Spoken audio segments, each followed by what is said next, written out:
I'm going to be honest and tell you guys I have no clue how to probably give great feedback. So I'm just going to tell you what I liked and what I didn't like in the Halo Infinite tech preview. My thoughts was, what's the customization going to be like?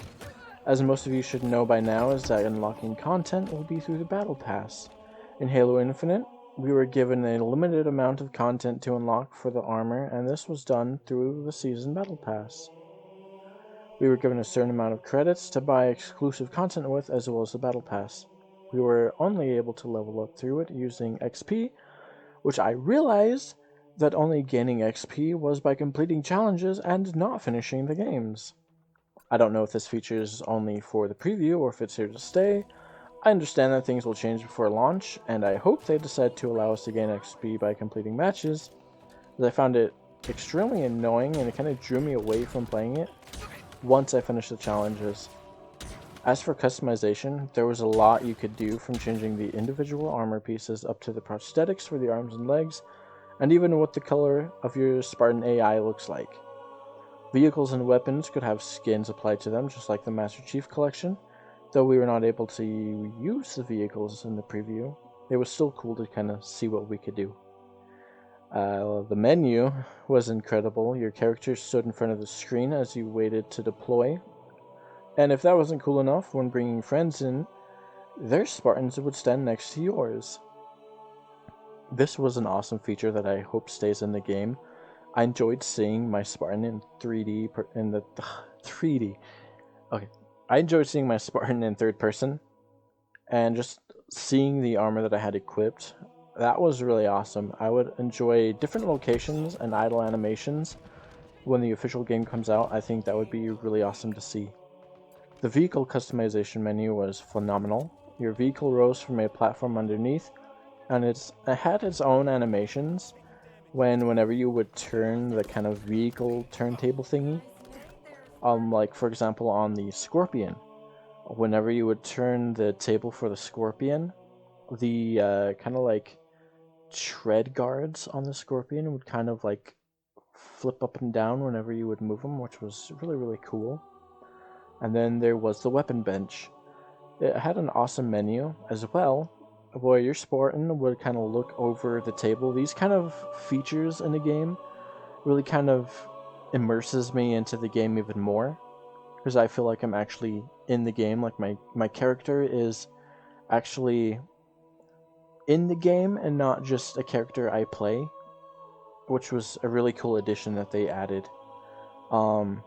As for gameplay, I believe my opinion on the gameplay is it feels like it's kind of a combination of Halo 3 mixed in with a little bit of Halo 5. It kind of kept the kind of clambering, the sprinting, which sprinting for me, I know a lot of people have issues with sprinting, but for me, I kind of enjoy it. Kind of makes me feel like I can move around the map more, besides something just kind of holding me back. So for me personally, sprinting, I actually kind of enjoy sprinting.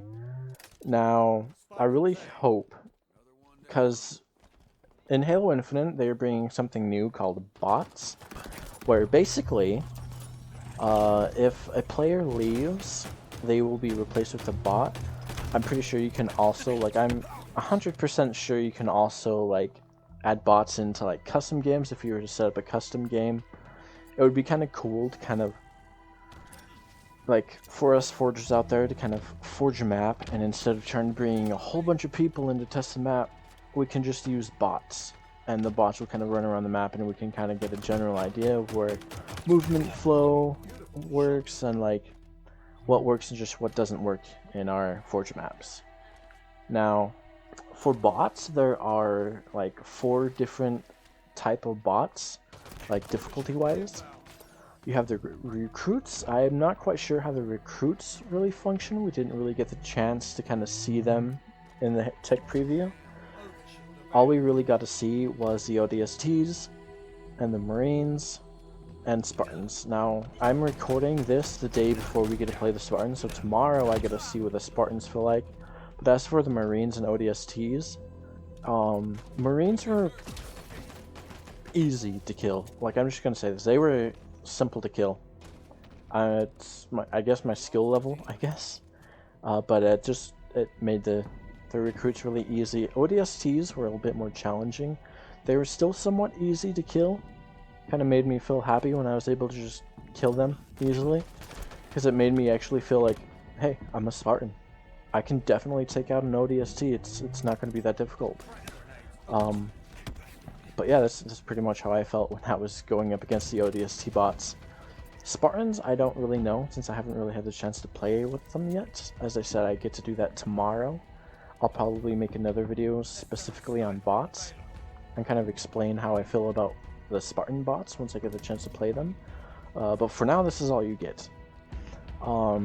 As for maps that we got to play, the maps were awesome. We got 3 different maps.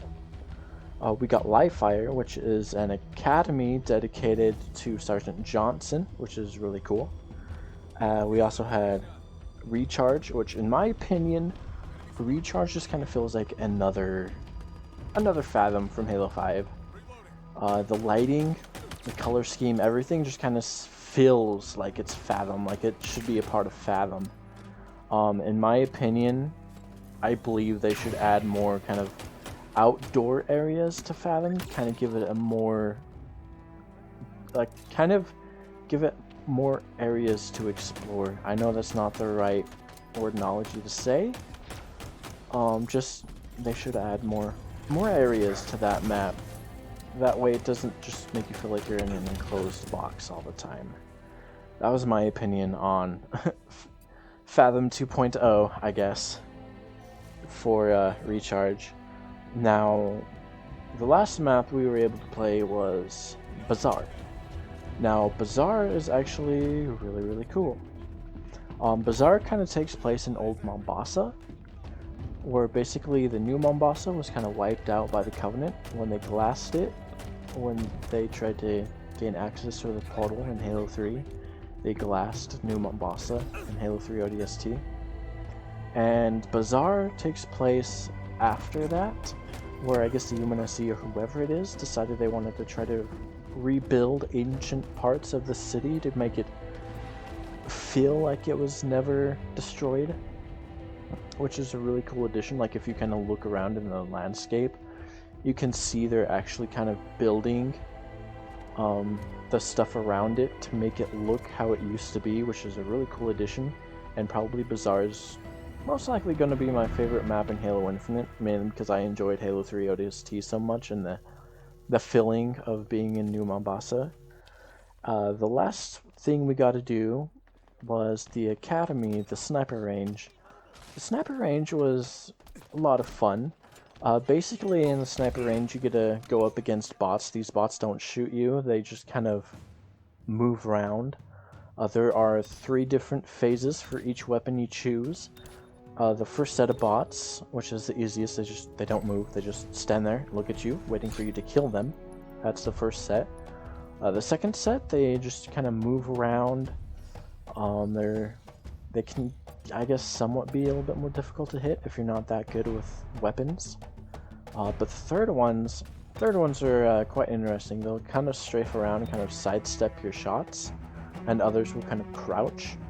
I haven't really messed around with the 3rd tier bots too much, because I've mainly been kind of training with the 2nd tier where they move around. But pretty much that's what the tiers are. Tiers are pretty much the same for each weapon, but you'll definitely have a fun time in the sniper range. Now, as for the Academy, I have a feeling that the Academy is going to kind of be like a social space, kind of, for us Spartans. It's going to have different things in it. Like, for example, we have a sniper range where people can get hands-on training with snipers and, like, the shotguns, heatwave needler, plasma pistol, all those type of weapons that'll be in the game. You'll be able to learn how to use them. I also feel there's going to be, like, maybe a driving range that kind of teaches you how to operate the vehicles, which I feel is going to be kind of cool. I feel like the Academy will somehow tie into the customization for armors and weapons and vehicles. I have a feeling that there'll maybe be a section in the Academy we can go to where we can kind of customize the weapons we have, the armor that we want, and like vehicles, pretty much. I really hope that's something we will be able to do. But basically, the academy is where new players and old players will have the chance to kind of learn what's new. If they haven't really had much time to kind of get into the game, they'll be able to catch up on things that happened in previous games, like different characters, different weapons. Because for anyone who didn't know, a lot of the vehicles and weapons, and even the armor that we use in different Halo games, even though they all might look the same as in previous games, they're actually a different variant of the armor, so they're not the original. That'll be a kind of a cool addition to kind of see like what Spartans wore in the second game and what Spartans wear in this game, and like in Halo Reach. I kind of teach you like stuff about that, I believe, which will be a cool addition, something cool to learn. Be a lot of things that I'll probably learn that I didn't even know of. But yeah, I could go on and on about the Academy as well. But yeah, let me know what you guys thought about Halo Infinite, the tech preview at least. If you guys had the chance to play it, what you thought about it, if you only watched gameplay of others and didn't really get a chance to join in. What were your thoughts by watching other people? Let me know in the comments below, and I will talk to you guys in the next video. See you later.